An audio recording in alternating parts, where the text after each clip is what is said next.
महाराष्ट्र में भारतीय जनता पार्टी को लगा है बड़ा झटका। ये झटका लगा है विधान परिषद चुनाव में।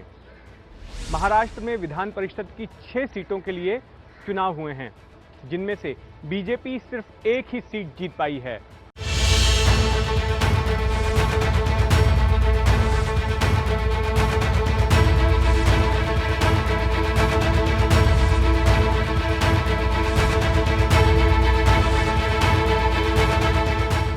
विधान परिषद के चुनाव 6 सीटों पर हुए। ये सीटें स्नातक कॉन्स्टिट्यूएंसी की हैं, यानी कि ग्रेजुएट कॉन्स्टिट्यूएंसी की हैं। सीटें हैं शिक्षक कॉन्स्टिट्यूएंसी की और एक सीट स्थानीय निकाय की है। बीजेपी ने इन सभी सीटों पर चुनाव लड़ा और इसके साथ ही महाविकास आघाड़ी, जिसकी महाराष्ट्र में इस वक्त सरकार है, उसने भी इन सीटों पर अपने उम्मीदवार उतारे। महाविकास आघाड़ी 3 पार्टियों की बनी हुई है, शिवसेना, कांग्रेस और एनसीपी। जब चुनाव के नतीजे आए तो बीजेपी के लिए बुरी खबर थी। इन 6 में से 4 सीटों पर महाविकास आघाड़ी ने चुनाव जीता। एक सीट निर्दलीय ने जीती और सिर्फ एक सीट बीजेपी के हाथ लगी। जिस एक सीट पर बीजेपी की जीत हुई है वो धुले नंदुरबार की सीट है, जहां से बीजेपी के उम्मीदवार अमरीश पटेल जीते हैं। चुनाव के नतीजे इसलिए ऐतिहासिक माने जा रहे हैं क्योंकि बीजेपी के अपने गढ़ में उसकी हार हुई है। अगर नागपुर सीट की बात करें तो नागपुर सीट पर बीते कई दशकों से बीजेपी का कब्जा रहा है, उसके पहले जनसंघ का कब्जा रहा है।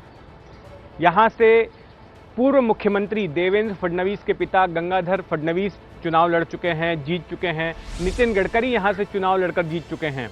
लेकिन इस बार बीजेपी के उम्मीदवार की यहां से हार हुई।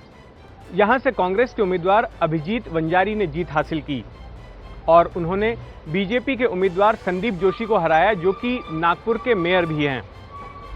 अब बीजेपी इस बात को लेकर आत्ममंथन कर रही है कि आखिर नागपुर जैसे गढ़ में उसकी हार क्यों हुई। इसके पीछे एक कारण आपसी मनमुटाव भी माना जा रहा है।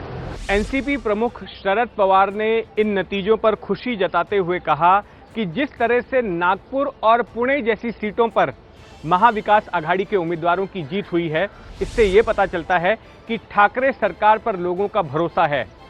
विधान परिषद के ये चुनाव महाराष्ट्र के मुख्यमंत्री उद्धव ठाकरे और पूर्व मुख्यमंत्री देवेंद्र फडणवीस के लिए नाक का सवाल बन गए थे और इन चुनावों में जीत हासिल करने के लिए इन दोनों नेताओं ने अपनी पूरी ताकत झोंक दी थी।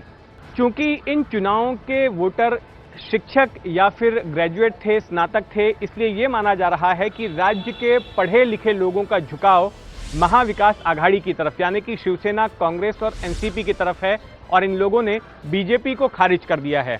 उधर बीजेपी की ओर से प्रतिक्रिया आई है। बीजेपी के महाराष्ट्र प्रमुख चंद्रकांत पाटिल का कहना है कि इन तीनों ही पार्टियों ने एक साथ मिलकर बीजेपी के खिलाफ चुनाव लड़ा। अगर इनमें हिम्मत है तो वो एक एक करके चुनाव लड़ती और ऐसे में उनके लिए बीजेपी को हरा पाना आसान नहीं होता। देवेंद्र फडणवीस ने इन नतीजों पर प्रतिक्रिया देते हुए कहा कि बीजेपी इन तीनों पार्टियों के एक साथ आने की ताकत को नाप नहीं पाई और इस वजह से उसे ऐसा प्रदर्शन देखना पड़ा। लेकिन साथ साथ उन्होंने ये भी टिप्पणी की कि शिवसेना, जिस पार्टी का मुख्यमंत्री इस वक्त राज्य में मौजूद है, उसके खाते में भी एक भी सीट नहीं आई है। जिस तरह की सफलता महाविकास आघाड़ी को इन विधान परिषद चुनावों में मिली है, उसके बाद ये चर्चा शुरू हो गई है कि क्या आगे के चुनाव भी इसी तरह से गठबंधन करके लड़ा जाएंगे। अगला चुनाव मुंबई महानगर पालिका का है और भी दूसरे बड़े चुनाव इस वक्त महाराष्ट्र में होने जा रहे हैं। तो अब ऐसे में ये चर्चा हो रही है कि इस सफलता को देखते हुए ये तीनों पार्टियां आने वाले चुनाव भी साथ में मिलकर लड़ सकती हैं।